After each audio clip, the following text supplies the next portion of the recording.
Now that I've got a full year of data, let's take a look at how my rooftop solar system is performing, and most importantly, how much money it's generating. This EV Rider episode is brought to you by Synergy Solar, which installs solar battery and charging systems across Florida's First Coast. I had my 8.4 kilowatt system installed in January of 2025, but it wasn't turned on until February due to permitting and inspections.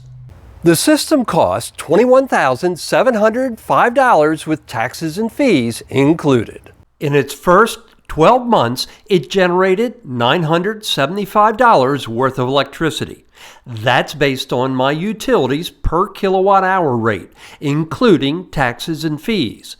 It also qualified for a 30% federal tax credit of $6,511, which puts the return in year one at $7,485. But there are two significant payback factors I haven't mentioned yet.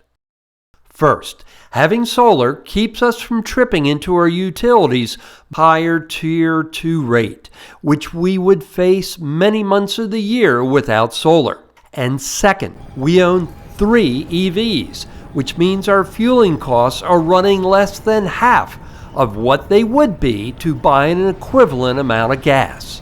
Next, let's look at just one of our electric vehicles, my 2022 Mustang Mach-E, which runs almost exclusively on solar, except when I'm road tripping.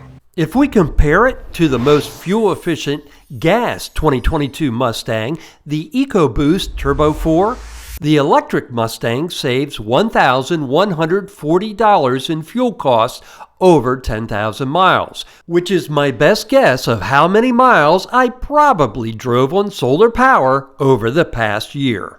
I'm basing that assumption on the price of regular on the day this was recorded at my neighborhood gas station and based on my utilities rate of 14 cents per kilowatt hour, including taxes and fees. To keep my payback assumptions from potentially being overly optimistic, I'm skipping calculations on what the other 2 EVs saved in fuel costs. That also gives me wiggle room to account for constant fuel price variations and any other factors that might skew the true return.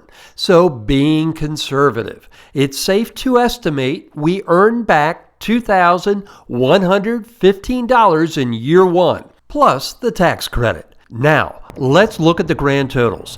After the tax credit, our solar system cost $15,194.